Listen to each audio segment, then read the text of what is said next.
No dobrze, będziemy zaczynać. Dzień dobry Państwu ponownie. Arek Sokołowski z tej strony. I dzisiaj poopowiadam Wam trochę, porozmawiamy może o projekcie Valhalla, który jest projektem zorganizowanym dookoła zarządzania pamięcią w Javie, który występuje pod hasłem Codes like class, behaves like int. Czyli kodujemy coś jak klasę i będzie zachowywały się jak typy proste, inty z wszystkimi tego konsekwencjami, jakie by one nie były. Tutaj pytanie do Państwa. Tak, słucham? Yes, it is. I'm sorry, I'm switching to English now. Thank you for reminding me. Okay, so the project Valhalla, code like class, behaves like int. Please raise a hand if you heard already about Project Valhalla. Who heard about it? Couple of people. Okay, thank you very much. So let's start. First, a couple of words about me. I'm programming mainly in Java for over 20 years right now. I'm also teaching at university, also mainly Java for something like 5 years. And currently I'm working as team manager at Allegro in advertisements. So if you ever block ads, that's not nice. But let's get to the Valhalla. So what actually it is? So Valhalla project is kind of umbrella project for some initiatives that are about major changes in type system in Java and about memory features modifications. It's kind of vague statement, and it was initiated in 2014 by Brian Getz with a goal to state something like this. And initially, when it was assessed by creators of Java, by James Gosling, he assessed it as something of size 6 PhDs coupled together. I guess he made a mistake. It's much more than that. And from 2014 till now, there are a couple of prototypes, a lot of prototyping, a lot of work ongoing under the hood that was not visible almost at all in the Java itself. And after these 5 prototypes iterations, Valhalla is at the stage of couple of JEBs, so proposals to Java enhancement proposals that will be incorporated in some future versions of Java. And important news is that nothing of this is coming into Java 19. So we are talking about future right now, something that is going to happen soon, but not very soon. Loom is going to be started in Java 19, but this is not going there. So you can imagine what is the complexity of the project when it's running for so long. And we will get into some details. So let's look into the details, goals of the Valhalla project. The goal stated initially by Brian Getz was to introduce more flexible data types to bring the programming model in line with performance of modern hardware. And we get in a minute into that. And also, equally important, is to unify or bring more close together class-based and primitive data system. When we look at Java, we have actually 2 words in terms of the types. We have primitives that are, well, primitive types by value. They are not nullable and so on. On the other hand, we have class-based system, which is based on references. We can extend that. We cannot extend primitives. And when we think about these 2 types, everything is different, these 2 systems. Everything is different there. So this is kind of initial Java scene. And this project also is trying to help with that.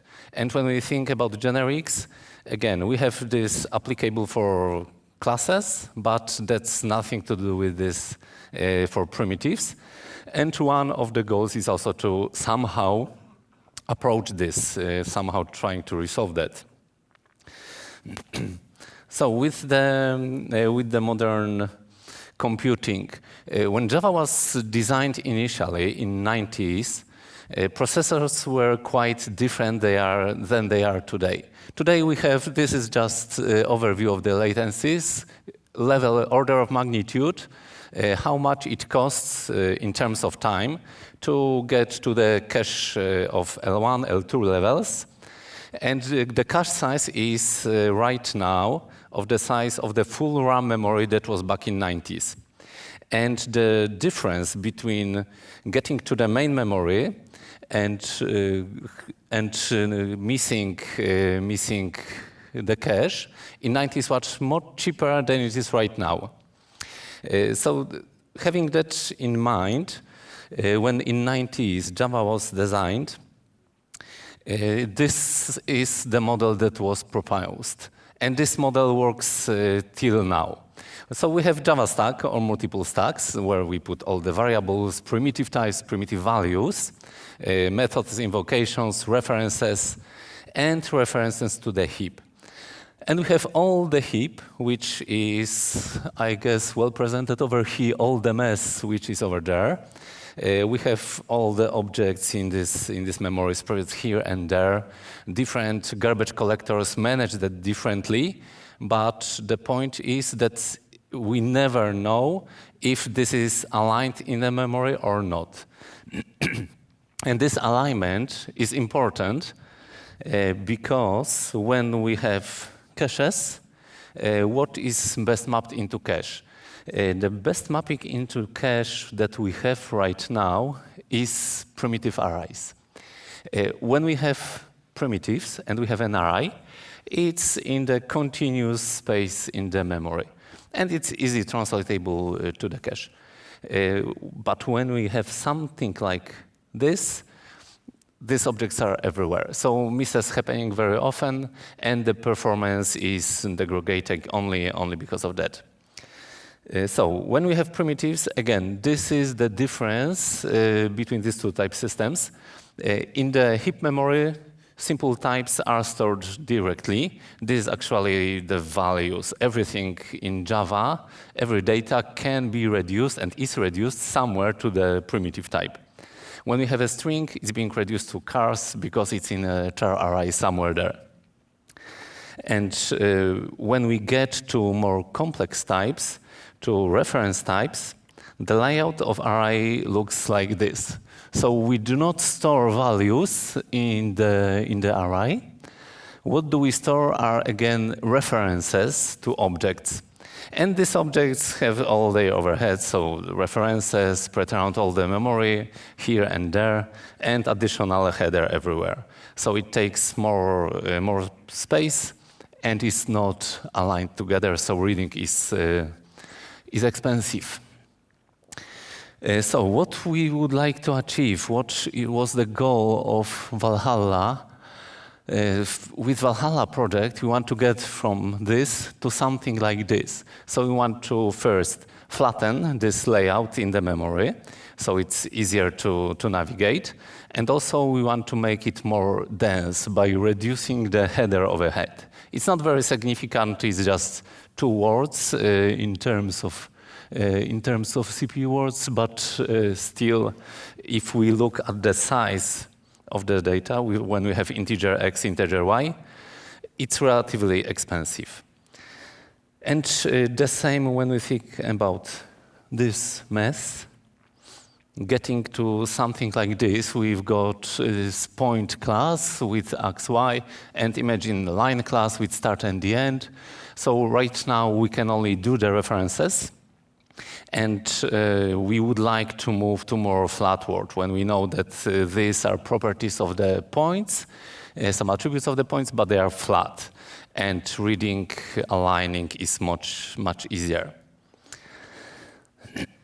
Let's speak a little bit about objects and primitives value sets. What actually is the value set of the primitives and objects? So for primitives, it's easy. We have this on the right side. It's just the primitive value itself. So the value for the primitives value set is just the primitive values. But for the objects, when we manage the objects, we do not manage them directly. We manage via references. And the value set for objects, so for the reference types in general, are the references and null. References, we can look at the references as the address in memory. And when we are when we are passing a parameter to the method, which is reference, we are passing just the reference. And we're not passing this reference in as a pointer. We're just passing a copy of reference. We're copying the reference, so we're passing reference by value. So references can be treated as values of simple types and null. So reference is basically an int, yeah? So address in the memory, and is being copied. We can observe that easily when we pass a reference as a method parameter. When we assign some value to this parameter, the original value from the method that we invoked it from is not being modified because it's just by the value. Yeah? So the same with int. We pass the int as a reference. Original int is not being modified. It's not being modified at all. And one more very important thing: objects, classes, reference types have something that we call identity. So we can distinguish every single object from every other. This identification is provided by this reference, by the address in memory, and primitive types are not distinguishable from each other. So we have only value, and that's it. Every integer that is 1 is equal to any other integer that is 1. Well, int, because it's simple type, primitive. And when we have objects, we can have two integers, 3, but they may be different objects. They have some identity, and it can be distinguished. Yes, by default, when we do not overload equals in the object, it will return different values. For integer, it's overloaded, so the value is compared. But when we use equality operator, it will say that these two objects are different. And identity is important because it allows to perform some identity-sensitive operations on the objects, and we will get to this later. For primitives, identity-based operation, identity-sensitive operations are not possible. So let's look at the type system from different perspective. And let's look a little bit into the bridge that already exists between primitive types and class system. For primitive types, we know they are just values. And class system, it can extend some other object, some other class, so on. But we have boxing and unboxing operations between primitive types and some distinguished object types, class types. So for int, it's an integer. For char, it's character. For double, it's big double, and so on and so on. We have 9 primitive types, and we have 9 wrappers. And they are being treated in some special way. Java language provides boxing, unboxing operations that makes some language features available. Like, for example, you can write int plus integer, and it will result with something. Yes, it will not be an error. Just compiler will do some magic, boxing, unboxing, and we are there. This operation is possible. It makes programming easier, but it's relatively expensive because boxing, unboxing operations is about moving between the stack and the heap. We have to allocate new object, we have to put it in memory, do all the references magic. It takes time, it costs in time and performance. And also, these objects have some identity, as we discussed, but this identity is mostly accidental. It's being created somewhere, and if we box one primitive 2 or more times, it may result with different objects, which identity is different.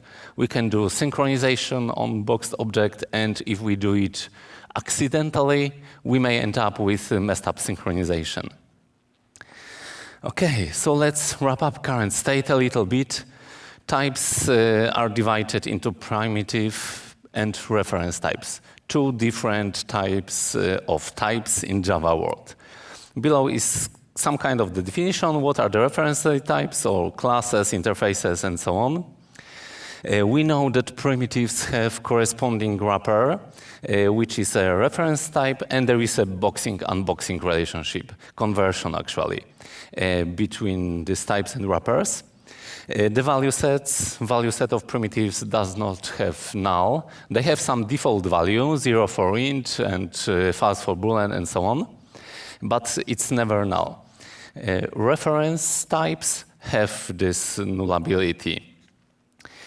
And value sets, as we discussed, for reference type, it's not objects, but references to the objects, and null.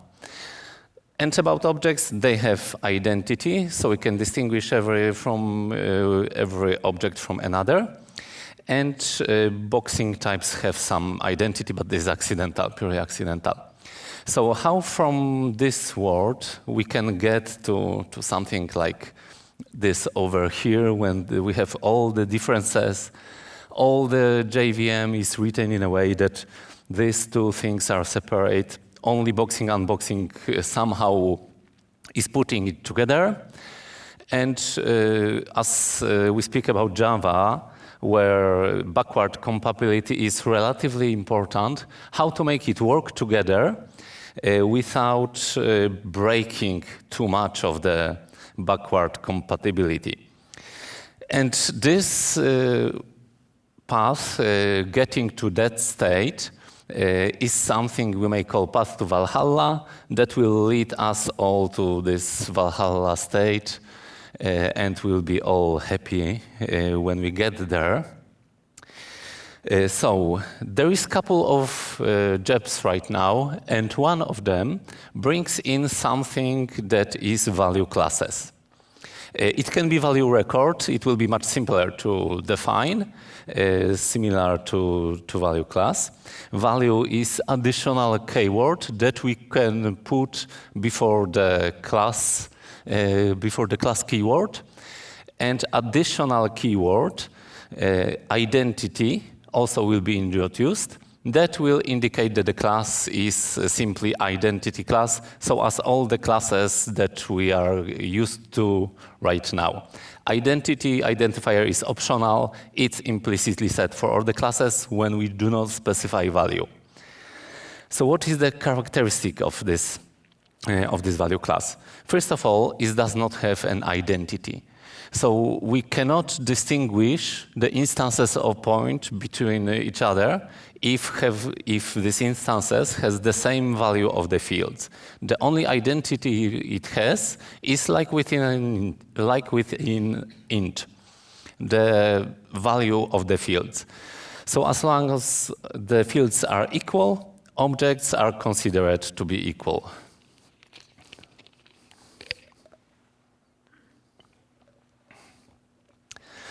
Without identity, a couple of operations is not possible, including synchronization. Other important thing that is introduced by identity of the class is mutability. So when the class has identity, we know which one it is, well, object, and we can modify its fields and it still keeps its identity. When we have no identity, we cannot mutate the object without changing it into something else, without turning it into a different object, because it will simply lose its identity, because it's based not on its address in memory, but on the value of the fields. So we're not having this mutability possibility anymore. And result of that is that all fields are effectively final. Implicitly, there's no need to specify that. Methods like clone and finalize cannot be overridden. Clone obviously have to clone the state of the object as it is, so copy all the values and we cannot define it in different way. And finalize, it's more about deprecating the finalization mechanism that is being deprecated in Java 19 and even if 18, and later will be removed. So this is step into this direction, not related directly to the Valhalla. But this is still a reference type. So it has all the properties of the primitive types, but these are only properties as we observe them. It has still nothing to do with the memory management. So all the goodies that we want to achieve at the end are not there yet. But the behavior that we can observe for this object is already there. Everything that is happening, no identity and so on, is something that is a characteristics of primitive types. So this is intermediate step more to get us used to this way of working with, also with classes. Here I listed identity-sensitive operations. So the equality, as we discussed, the objects are not equal. Mutability should be also here. Identity hash code, each object has a hash code, and structures like identity hash map won't work anymore. We cannot do synchronization and thread-related operations without identity. So this gets tricky a little bit because every object in every class in Java extends objects. This one also. The value classes will extend this. And we can do synchronization on object, wait and notify are defined on the object. Compiler is not able to detect such situation. So unfortunately, we will get just a runtime error when we try to do synchronization on the non-identity object, on the value object. Also, when invoking wait and notify methods, we will get only runtime exception.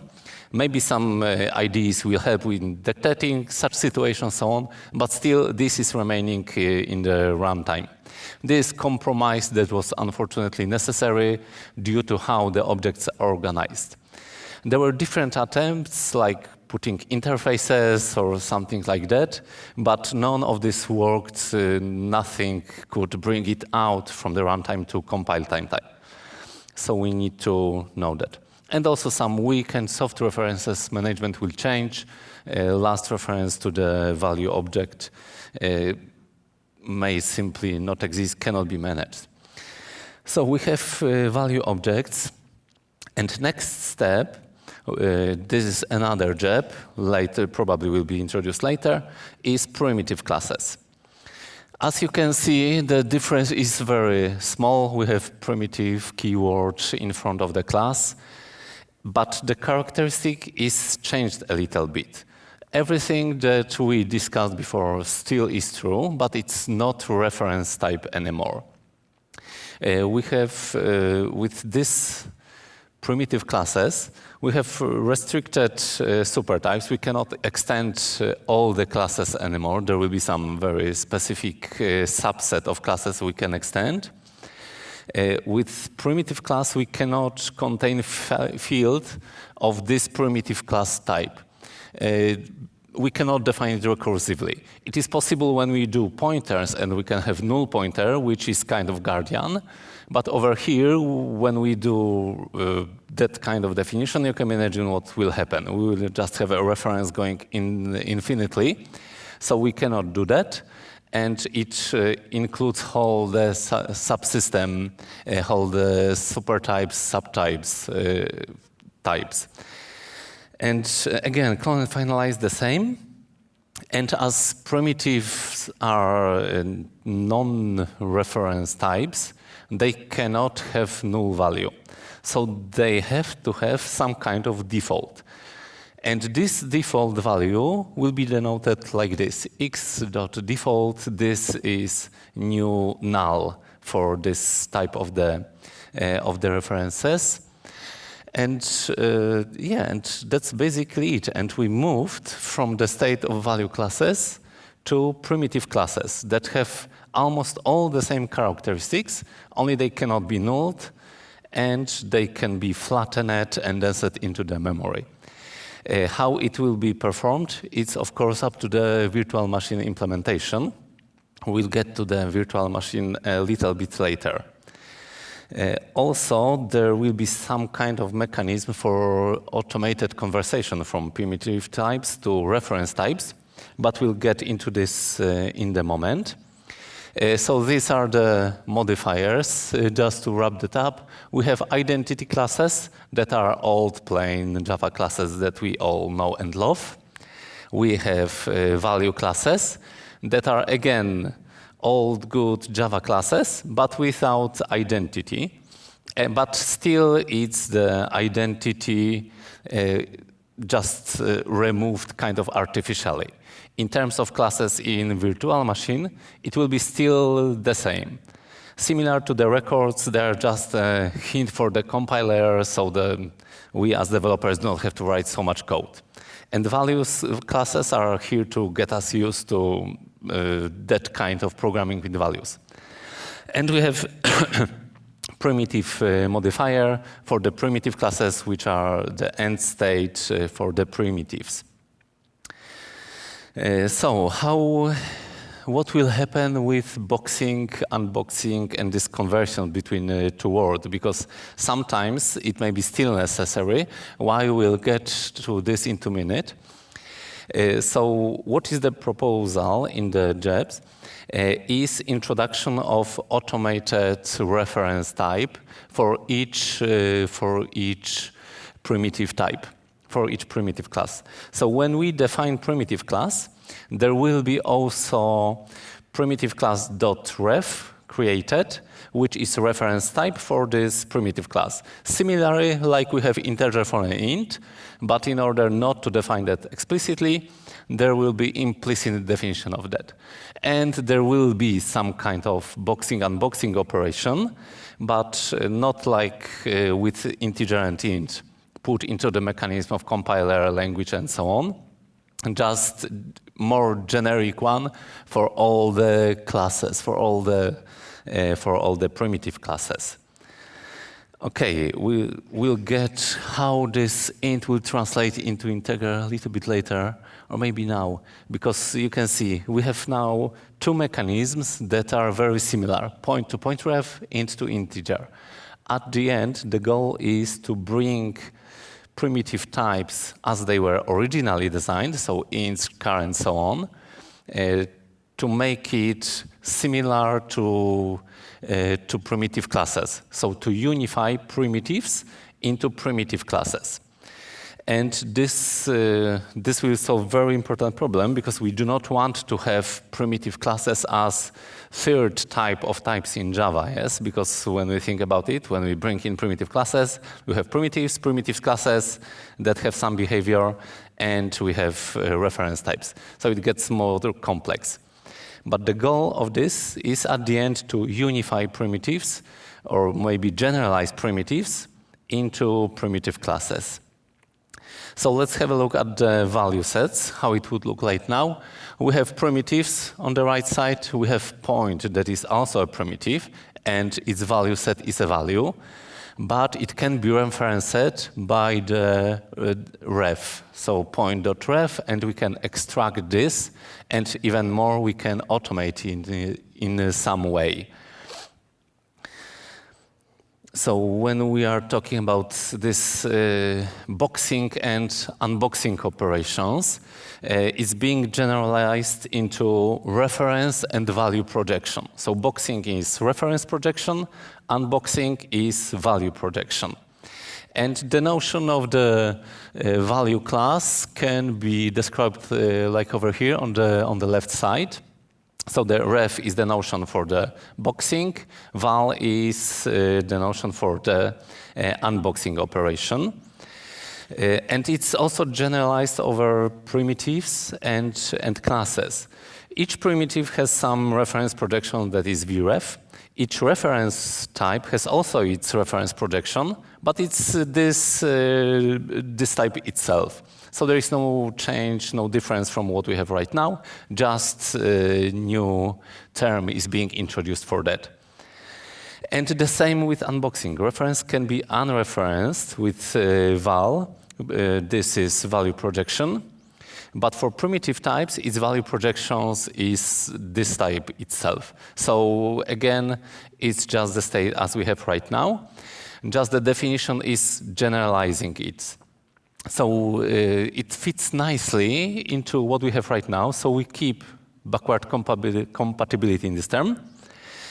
But we have new capabilities of wrapping and unwrapping classes. So when we look at this, you can think about, for example, when we generalize integers, well, small ints into primitive classes, we can think about something we put 42.toString, and it should work because it's being automatically wrapped, automatically projected to the reference. Because there is an operation invoked that requires reference, so it's being wrapped automatically. And the same opposite way when we use some operator that is only for primitives, it will be projected into primitive, of course, if it is possible. Compiler should warn about that. So we have this boxing unboxing operation, but it's being generalized into reference and values projection. And at the end, we'll have very nice the notion of transitions between all the primitive types and all the reference types. So the question is also why we need these reference protections at all. Maybe we should get rid of those.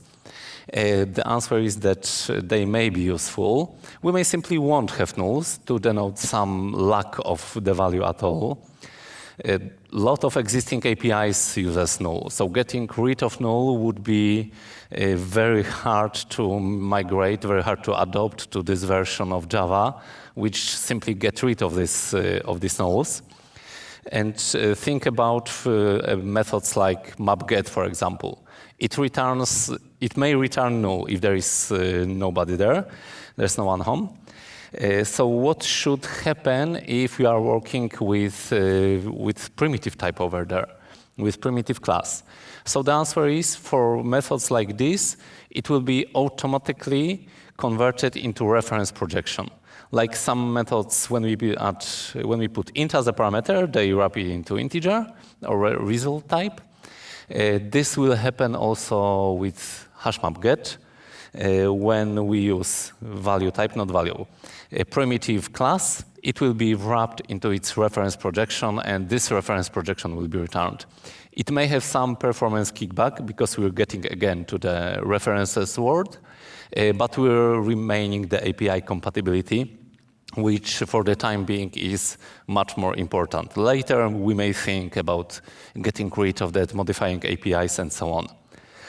Sometimes we may need non-flattening, simply because of the complexity of the objects, so this whole memory management comes us with help, not interrupting us, and containing fields of own type. So the recursive representation that I mentioned, think, for example, about nodes representations in a binary tree. We have node that has left and right reference to other nodes, and without reference types, recursive representation, we cannot simply reflect that. So this still is useful.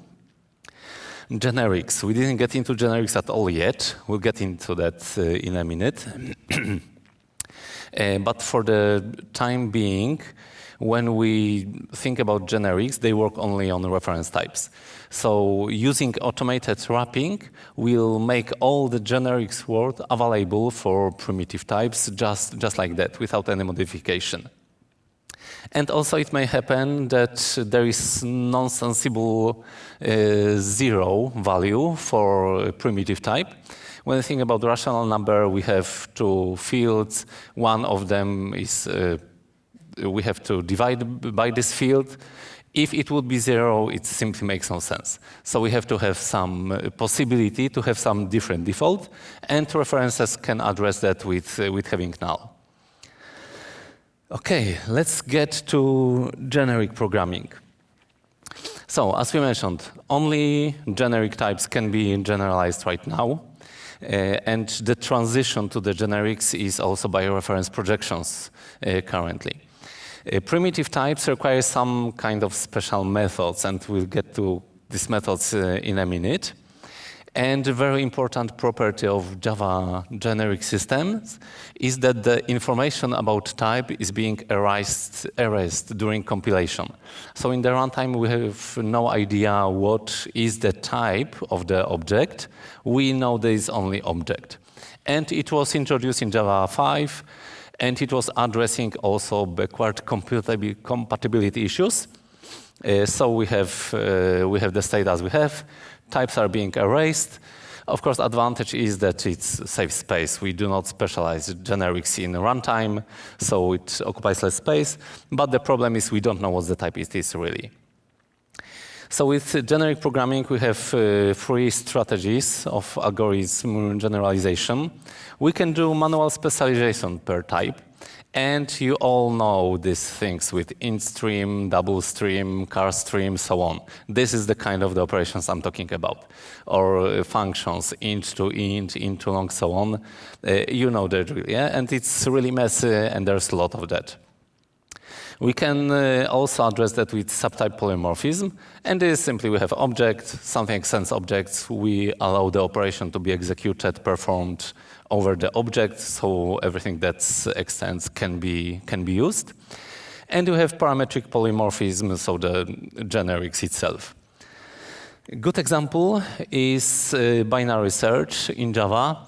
At the top, we have the first time, so the subtype polymorphism. Bolded is parametric polymorphism.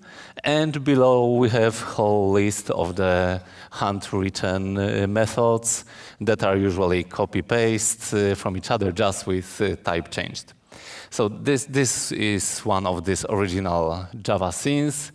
And this makes Java in some aspect looks like Go or something like that. And how to get out of this and what to get to actually. Okay.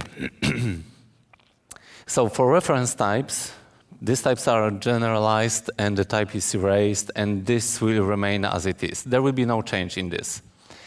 For the time being, as I said previously, we will have this automated wrapping with reference projections. So primitive types will be wrapped into reference projection, and generic system works as it used to work.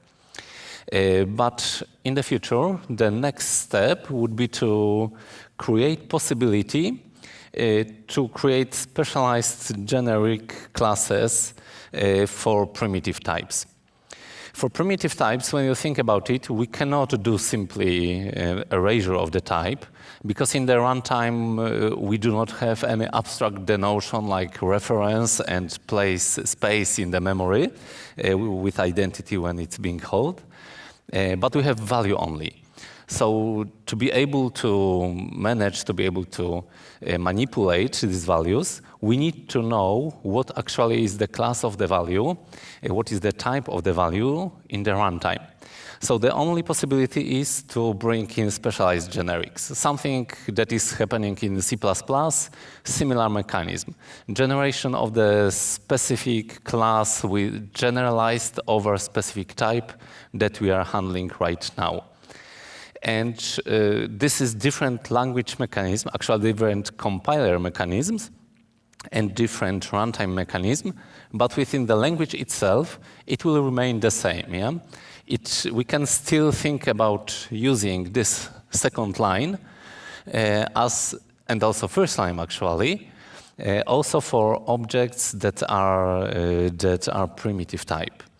And then compiler knowing that this primitive, okay, so I'm using this specific generics, we're generating a generic specialized for this class.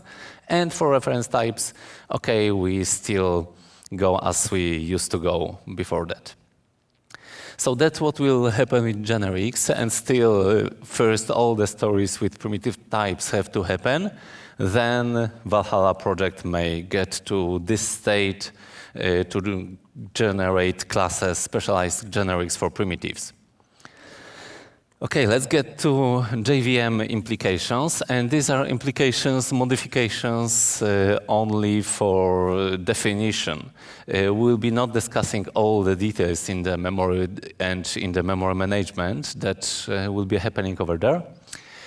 So there will be additional flag created, ACC primitive, as we have ACC class, ACC interface. There will be ACC primitive indicating primitive type, so the machine knows, can distinguish between these two types. Within the types descriptors itself, as we have L for reference type, new type will be introduced that is denoted Q, and this will be for primitive types. So again, with particular object, machine knows what can do with this. And we still keep all the primitive denotions like I for int and so on.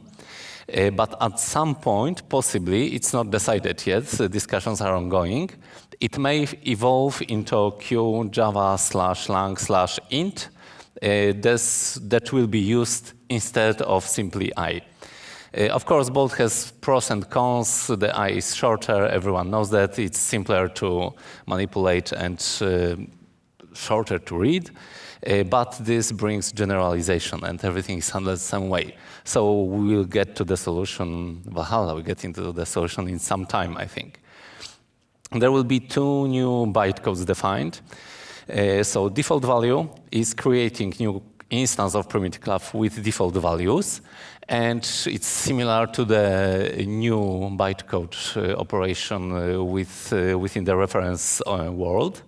Of course, default value can be used only with primitive types, and new only with reference types. And bytecode with field, similar to put field. But we cannot change the field, we cannot mutate the object, so this will create a copy of the primitive with single field modified. So it will be work differently than put field, but is in kind of similar into that. And the stack result also will be different because new value will be put into stack. With put field, it's not happening over there. Okay, we are at the end almost. So here is the list of jobs that are happening, and this is actually the path to the Valhalla. Initial one is the value objects introduction that we discussed. Also, something that we didn't discuss at all, larval state for value objects. When you think about builder pattern, you put some field values, and at the end you call build. So value objects, before they will be locked as immutable, they can have some larval state when we set all the fields, and we say, please hatch, and new fully blown value object immutable will hatch from the larval state. Then we have primitive classes. After that, we can go to unifying basic primitives, so the ints, chars, and so on, into the primitive classes, so putting it together with the objects. And generics over primitive types, that is interim state of using refs as generics. And universal generics, still in preview, very short and imprecise yet. Just overview what would end state looks like. Okay, I guess that's all for now. Thank you very much. And I think we'll get into questions.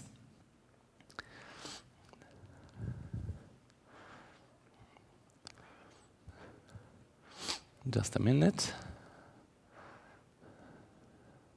Trying to put it on the screen. Here we are. What about strings in Valhalla objects? Is strings as a class or strings as a concept? I'm not sure, but let me talk about the strings. So strings is a class right now, and string is being backed by char array right now, and this will not change. There is no any additional plans for the strings. So it will remain as it is. There will be no explicit simple type of string. What about toString in value classes? It will be simply there, similar to record. In record, it's defined, and it's doing something. The same with value class. You don't have to define that. It will work similarly to the record class, do something reasonable. Hope that answer. What about plus, minus operators or primitive types? There are no plans for that right now. Valhalla project is not about this. It would be really useful if we could, for example, define some operators like plus, minus, for points, for complex numbers, and so on. And it may happen later, after Valhalla project, but within Valhalla itself, there are no any plans for that. Operators will stay the same for ints and so on as they are working now, maybe in the future, but it's not within Valhalla scope. New garbage collector algorithm. New, no, but major changes in current algorithm, yes. The implications for garbage collectors are really significant, and we even didn't get into that, how it will be managed over there. So flattening all the objects, imagine just the flattening and cleaning that. A lot of changes when everything is reference is required, yes? This is why there is a Q and L notion. When there is a Q, the behavior have to be similar as it is with primitive types that are over here right now, but a little bit different, because with primitive type, as they are now, we know the size of the primitive type. With primitive classes, we don't know beforehand within the machine itself, so this information have to be stored somewhere, have to be read by the memory manager, by garbage collector, and will have to be used in order to allocate or erase proper amount, proper memory, part of the memory. So hope that answers. When can we expect Valhalla to go live? No idea, to be honest. But there are JEPs already. There are numbers for the JEPs that are defined, and you do not do JEPs for something that is coming over in next 5 or 6 years. It's more targeting 1, maybe 2 years, but there is no explicit timelines, any timelines. We know it's not going into Java 11, into Java 19, sorry. Maybe some preview will be in Java 20, but I do not expect anything in next LTS. But primitive classes, circulars are also not possible. Which has type of yes, circular dependencies also will be forbidden. This should be detected by compiler that we are making something circular over there. Are there constructors for new primitive types? No, only default values. So we do not construct that, we use default value, or we just put what value we want over there. It may looks like constructor, but it won't be constructor itself. When I say looks like, in terms of Java language, maybe there will be even new operator, but probably not. Is record going to be deprecated? No, it's not going to be deprecated.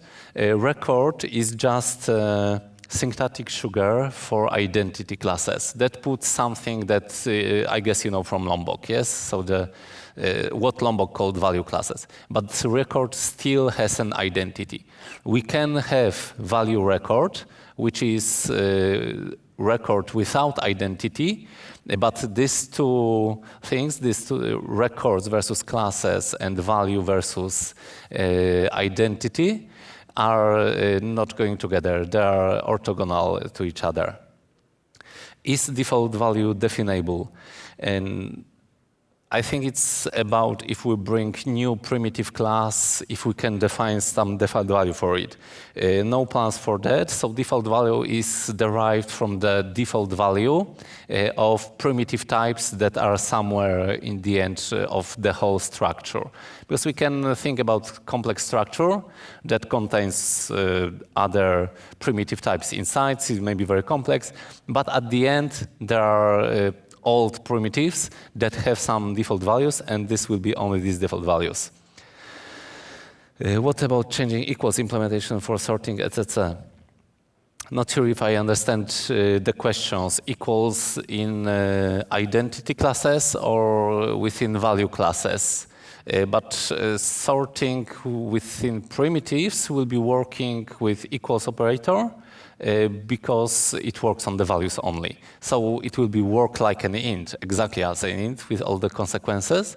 There will be no equals, no need to override equals for primitive classes. Are there any projections that's how Valhalla can improve the performance of typical Java projects? Unfortunately not. To be honest, I tried to do something like that, run some Valhalla code, so on, but it's right now on the Valhalla branch, there is quite messy, and I didn't get to the state, so not sure what will be the performance changes right now. But for sure, such analysis and a lot of such analysis we can expect whenever a new preview will come out. There is a Valhalla preview available, but it's based on Java 14 and it dates back to 2019. So right now it's quite useless, unfortunately. If you want to learn more about Valhalla, you need to go to the repository and read the repository itself. No analysis like that right now. Okay, I see there is no more questions, so thank you very much. Hope